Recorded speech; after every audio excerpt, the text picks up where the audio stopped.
అందరికీ నమస్కారం. Welcome to it's TV.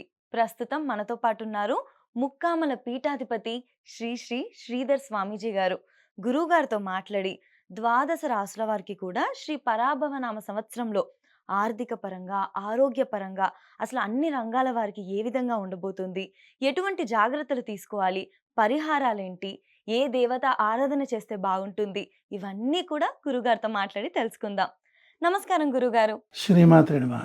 గురుగారు, ఉగాది అయితే వస్తుంది. మరి 12 రాసుల్లో కన్యా రాశి వారికి శ్రీ పరాభవనామ సంవత్సరంలో ఏ విధంగా ఉండబోతుంది? అవునమ్మా. కన్యా రాశి వారికి మనం ప్రధానంగా తీసుకుంటే ఉత్తర 2, 3, 4 పాదాలు, హస్త 1, 2, 3, 4 పాదాలు, చిత్త 1, 2 పాదాల వారు ఈ కన్యా రాశిలోకి వస్తారు. వీళ్ళకి ఆదాయం చూస్తే 8, వ్యయం చూస్తే 11. రాజపూజ్యం 3, అవమానం 3గా చెప్పబడతాం. ఈ సంవత్సరం వీళ్ళకి అద్భుతంగా ఉందండి. చాలా బాగుంది. ఆర్థిక పరంగా అభివృద్ధిని సాధిస్తారు.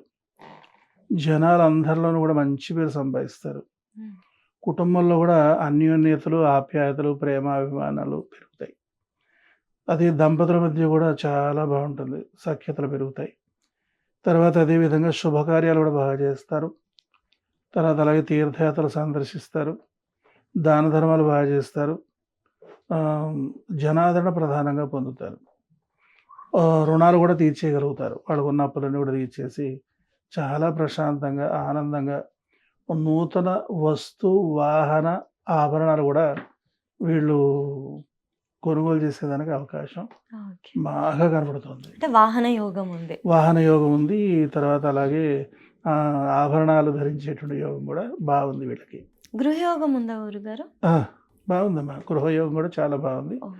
ఎవరైనా ఇల్లు కట్టాలనుకుంటే గనక ఈ సమయంలో హ్మ్. మంచి ముహూర్తం చూసి శంకుస్థాపన చేసి ప్రారంభించుకొని గృహప్రవేశం చేసుకుంటే బాగుంటుందమ్మా. హ్మ్. అది చాలా బాగుంటుంది. ఇది మంచి సమయంగా మనం చెప్పుకోవచ్చు కన్యా రాశి వాడికి. ఓకే. అవునమ్మా. చాలా బాగుంది. అంటే ఆర్థిక పరంగా వీళ్ళు స్ట్రాంగ్‌గా ఉంటారా గురుగారు? ఆర్థిక పరంగా మంచి సహాయ సహకారాలు వస్తాయి. తర్వాత అట్లానే డబ్బు కూడా బాగా సంపాదించగలుగుతారు. హ్మ్. రాజకీయ నాయకులు కూడా చాలా బాగుంటుందమ్మా. ఓకే. అందరూ కూడా వీళ్ళని బాగా ఇష్టపడతారు. హ్మ్. బాగా రిసీవ్ చేసుకుంటారు. హ్మ్. వీళ్ళు కూడా వాళ్ళు ఇచ్చినటువంటి వాగ్దానాన్ని నిలబెట్టుకుంటారు. హ్మ్. అలాగే అధికార వర్గంలో కూడా మంచి పేరు సంపాదించగలుగుతారు. హ్మ్. పదవిని కూడా పొందేదానికి అవకాశం కనబడుతుంది. ఓకే. వీళ్ళకి మంచి పదవి వస్తుంది. హుహు. ఇక తర్వాత అదే విధంగా జనాదరణ బాగుంటుంది. హ్మ్. ఈ రుణ బాధలు కూడా వీళ్ళకి ఏమి ఉండవు. ఓకే. ఇంట, బయట కూడా చాలా బాగుంది. హుహు. ఇంట్లోనూ బాగుంటుంది. బయట చాలా బాగుంటుంది. ఓకే. ఈ సంవత్సరం అంతా కూడా ఎట్లా ఉంటుందంటే పూల పాన్పు పైన హ్మ్. శయనంలాగే ఉంటుందంతా. చాలా బాగుంది. ఓకే సినీ చాలా రంగంలో గురుగారు? ఆ సినీ రంగంలో కూడా తల్లి గ్లో పెరుగుతుంది వీళ్ళకి. హ్మ్. సాధారణంగా ఏంటంటే హస్త నక్షత్రం వాళ్ళు కూడా సినీ రంగంలో బాగా రాణిస్తారు. హ్మ్. ఎందుకంటే వీళ్ళది చంద్ర నక్షత్రం. హుహు. ముఖవర్చస్సు చాలా బాగుంటుంది. అందంగా ఉంటారు. సాఫ్ట్‌గా ఉంటారు. హ్మ్. స్మూత్‌గా ఉంటారు. మంచి చక్కటి వాగ్జాలం, మృదు మధుర వాగ్జాలం అంటారు. హ్మ్. అట్లాంటి వాక్కు వీళ్ళకుంటుంది. ఓకే. అంచేత వీళ్ళు సినీ రంగంలో కూడా మంచి ఆకర్షణ పెరగడం ద్వారా మంచి ఆఫర్స్ వస్తాయి. హ్మ్. తర్వాత ఉన్నతమైన స్థాయికి వెళతారు. హ్మ్. తర్వాత జనాదరణలో అవార్డులు హ్మ్. పొందేదానికి కూడా అవకాశం ఉంటుంది. హ్మ్. విదేశీ ప్రయాణాలు కూడా వీళ్ళకి లాభిస్తాయి. హ్మ్. ఎందుకంటే అందరికీ విదేశాలకు అవకాశం రాదుగా. అవును. అవును. అంచేత విదేశాలకు కూడా అవకాశం వస్తుంది. విద్యార్థులు కూడా చాలా బాగుందమ్మా. ఓకే. చాలా బాగా వాళ్ళ కష్టానికి తగినటువంటి రీతిలో హ్మ్. వాళ్ళు బెనిఫిట్ అవుతారు. అలాగే ప్లేస్‌మెంట్స్‌లో కూడా వీళ్ళు ఘన విజయాలు సాధిస్తారు. హ్మ్. విదేశీ చదువులకు వెళ్ళేవాళ్ళు కూడా మంచి సమయం. హుహు. చాలా బాగుంటుంది. ఓకే. తర్వాత అలాగే ఉద్యోగాలు కూడా విదేశాలకు వెళ్ళి ఉద్యోగాలు చేయాలనుకునే వాళ్ళకి కూడా హ్మ్. అనుకూలమైన సమయంగా చెప్పుకోవచ్చు. హ్మ్. రైతులకు కూడా పెట్టుబడులు దొరుకుతాయి. హ్మ్. పంట బాగుంటుంది. రుణాలు తీర్చగలుగుతారు. అలాగే కుటుంబంలో కూడా వస్తు వాహనాలు కూడా వీళ్ళు సమకూర్చుకోగలుగుతారు. చక్కగా. హ్మ్. అందుచేత చాలా బాగుందమ్మా. అసలు కన్యా రాశి వాళ్ళకి చాలా మంచి సమయంగా మనం చెప్పుకోవచ్చు. హ్మ్. ఇక్కడ ఒకటి దృష్టిలో పెట్టుకోవాల్సింది ఏంటంటేనమ్మా, బాగాలేదన్నప్పుడు కృంగిపోయి వీళ్ళు పూజించడం మానేస్తారు.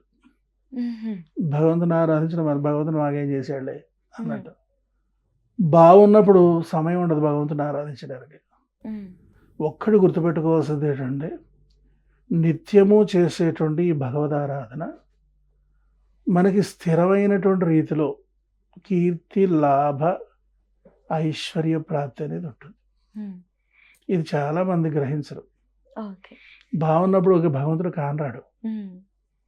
ఇవాళంతా కూడా అబ్బాయి మాకు అసలు ఖాళీ లేదండి. మేము చాలా బిజీ అండి అని కథలు చెప్తారు. ఆ బిజీ ఏమిటో ఒకసారి పైనోడు చూస్తూనే ఉంటాడుగా. అవును. తద్వారా ఎప్పుడైతే దైవారాధన మానేస్తారో వాళ్ళు ఆటోమేటిక్‌గా పాతాళానికి పడిపోతుంటారు. హ్మ్. ఇక్కడ నా అనుభవంలో నేను చూశాను తల్లి. హ్మ్. ఆహ్, ఉత్తమమైనటువంటి హ్మ్. స్థాయిలో ఉన్న వాళ్ళందరూ కూడా హ్మ్. అటు కీర్తిలో కావచ్చు, ఐశ్వర్యంలో కావచ్చు, ఏ రంగంలో అయినా సరే అత్యున్నతమైన స్థానంలో ఉన్న వాళ్ళందరూ కూడా హ్మ్. మహాభక్తులే. అవును. భగవదుపాసకులే. అంచేత విపరీతమైన రీతిలో ఆరాధనలు చేస్తూ ఆయా స్థానాలను పొందుతున్నారు. అంచేత సమయం అంతా పూజించమని నేను చెప్పను. హ్మ్. కొంత సమయం పెట్టుకోండి. అవును. ఆ రోజుకో సమయంలో 15 నిమిషాలైనా. 15 నిమిషాలు హ్మ్. త్రికరణ శుద్ధిగా మనస, వాచ, కర్మణ హ్మ్. నువ్వు పూజే చేస్తావు, స్తోత్ర పారాయణమే చేస్తావు, జపమే చేస్తావు, హోమమే చేసుకుంటావు. హ్మ్. చేసేసుకో. చేసేసి మిగిలిన పనులు చేసుకో. హ్మ్. చేసుకుంటే ఏమవుతుందంటే ఆ ప్రయాణం చూడండి హ్మ్. టేక్ ఆఫ్ తీసుకొని ట్రాక్‌లోకి వెళ్ళిపోయిన ఫ్లైట్ ఎలాగైతే ప్రశాంతంగా వెళ్ళిపోతూ ఉంటుందో, హ్మ్. అలా వెళ్ళిపోతుంది మన జీవితం. ఓకే గురుగారు. అంచేత ఇది చాలా మంది గ్రహించరు. హ్మ్. మేము బాగున్నాం కదా! ఇప్పుడు భగవంతుడితో పనేంటి హ్మ్. అన్నట్టు తయారైపోతుంది. అలాగా. ఇక్కడ టైమ్ టేబుల్‌లో చూడండి ఏదైనా ఆలస్యం అయితే భగవదారాధన తీసేస్తాం తప్పించి మిగిలిన వాటిని తీయం. హ్మ్. టిఫిన్ తినడం మానేస్తావా లేట్ అయిందని? భోజనం చేయడం మానేస్తావా? స్నాక్స్ తీసుకోవడం మానేస్తావా? పడుకోవడం మానేస్తావా? అవును. అన్నిటికి టైమ్ టేబుల్ ప్రకారంగా ఖచ్చితంగా గడిపేస్తాం. హ్మ్. టైం సరిపోకపోతే మానేసేదేమిటి? పూజ. అవును. నష్టపోయేదెవరు? మనమే. దేనివల్ల నష్టపోతున్నాం? హ్మ్. పూజ వల్లే నష్టపోతున్నాం. అంచేత పూజకే ప్రాధాన్యతనిచ్చి ఎవరైతే ఆ రహస్యం తెలుసుకొని ముందుకు సాగుతారో వాళ్ళ జీవితంలో ఎప్పుడూ ఒడుగుదొడుకులు ఉండవు. ఓకే. పుట్టిన దగ్గర నుండి పోయేంత వరకు కూడా వీడురా నిజమైనటువంటి యోగప్రదుడు. హ్మ్. వీడికిరా రాజయోగం పట్టింది అటు. అవును. రాజయోగం పట్టిందంటే ఓ మినిస్టర్ అయిపోవడం లేకపోతే రాష్ట్రపతి అయిపోవడం కాదక్కడ. హ్మ్. పుట్టిన దగ్గర నుండి చనిపోయేంత వరకు కూడా ఎవరి మీద ఆధారపడకుండా హ్మ్. సమయానికి ఆహారము, సమయానికి నిద్ర, ఆరోగ్యము, ఆనందము, సుఖ సౌఖ్యాలు, కుటుంబాభివృద్ధి, చక్కటి బంధువర్గము, చక్కటి పరివారము, చక్కటి వాహనము, చక్కటి ఆ ఆహారం తీసుకోగలడం. ఇప్పుడు అవును. చూడండి ఆహారం ఉంటుంది మొత్తం ఇంటి నిండా జీడిపప్పులు, పిస్తాలు, బాదాలన్నీ ఉంటాయి. వండి పెట్టగలిగే పెళ్ళాం దొరకదు. ఏమవుద్ది? అవును. యోగం లేనట్టు యోగం ఇంకా. లేదు. హ్మ్. ఏముంది జీడిపప్పుని వేయిస్తూ నెయ్యి పెట్టి వేయిస్తూ ఉంటారు. ఒక వేపు ఎక్కువొస్తుంది. మాడిపోయి చేదయి బొగ్గులైతాయి. అవును. రుచిపోతుంది ఆటోమేటిక్‌గా. అయితే ఇవన్నీ ఉన్న వండిపెట్టే పెళ్ళాం ఉండాలి. అలాగా అష్టైశ్వర్యవంతుడుగా, అష్టభోగవంతుడుగా, అష్టలక్ష్మి కటాక్షపరుడుగా ఉండాలంటే సామాన్యమైనటువంటి విషయం కాదు. హ్మ్. అది కేవలం భగవదనుగ్రహంతో మనం సాధించుకోగలుగుతాం. ఇది భగవదారాధనతో మనం ఏదైనా సాధించగలుగుతాం. ఇది సత్యం. ఓకే గురుగారు. అంచేత ఎప్పుడూ కూడా భగవదారాధన కష్టంలోనూ భగవంతుని మర్చిపోకూడదు. సుఖంలోనూ భగవంతుని మర్చిపోకూడదు. ఆ భగవంతుడి అనుగ్రహంతో మనం బాగున్నాము అనేటువంటి ఒక కృతజ్ఞతా భావంతో మనం జీవనాన్ని కొనసాగిస్తే ఎప్పుడూ కష్టం రాదు. ఓకే గురుగారు. అవునమ్మా. గురుగారు కన్యా రాశి వాళ్ళు ఈ సంవత్సరం ఏవైనా వ్యాపారాలు మొదలు పెట్టాలి అనుకుంటే ఆ! పార్ట్నర్‌షిప్‌లో చేయొచ్చంటారా? ఒక్కటే గుర్తుపెట్టుకోండమ్మా. హ్మ్.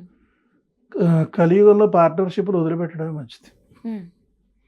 ఎందుకంటే కలి ప్రభావం ఎట్లా ఉంటుందంటే ఒకరు ఒకరు సఖ్యత ఉండదు. అన్నదమ్ములే కొట్టుకు చస్తున్నారు. అవును.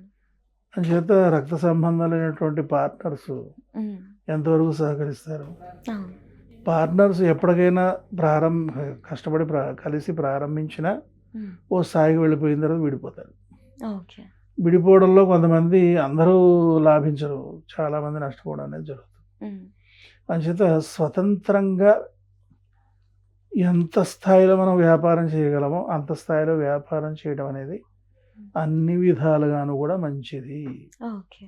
ఎప్పుడైనా సరే ఏదైనా సరే మన శక్త్యానుసారంగా మనకు కావాల్సినంతగా చేయగలిగితే మనం అదృష్టవంతులు. ఉమ్, ఇప్పుడు పెద్దవాళ్ళంతా ఏం చెప్తారంటేనమ్మా మా పల్లెటూళ్ళలో, ఉమ్, నీ కంటితో నీకు కనపడేది ఏదైతే ఉందో అదే నీదిరా అంటారు. ఉమ్, ఇప్పుడు వ్యవసాయ భూమి ఉంది, ఉమ్, నీ కంటితో నీకు కనపడేది నీది. అవును. అలాగే నువ్వు స్వయంగా వెళ్ళి వ్యవసాయం చేసుకోగలిగితే ఉమ్, పంట లాభసాటి ఉండదు. రైతు కాలు పెడితే పంట పండుతుంది అంటారు. ఉమ్, అయితే ఇక్కడ ఇన్ని చాలా రహస్యాలు ఉన్నాయి తల్లి. ఓకే గురు. అంచేత మనం స్వయంగా కృషి చేసేటువంటి కృషి చాలా చక్కగా మనకు ఫలితాన్ని ఇస్తుంది. కలియుగంలో చెప్పారు కదమ్మా, అవును. 3 వంతులు మానవ ప్రయత్నం, 1 వంతే దైవబలం. ఉమ్, ఈ 2 కలిస్తే 70% సక్సెస్ ఉంటుంది. అవును. ఇది దృష్టిలో పెట్టుకోవాలి. వీళ్ళకి ఇంకా పరిహారం ఏంటి అని అంటే హార్డ్ వర్క్ అనేది ముఖ్యం. దాని తర్వాత ధ్యానం, జపం. దైవారాధన, దశమహావిద్యలు, ఖచ్చితంగా. ప్రత్యంగిర, ఉమ్, మానస ఉమ్. వీళ్ళని పట్టుకుంటే చాలు. ఓకే గురుగారు, ధన్యవాదాలు. శ్రీమాత్రే నమః.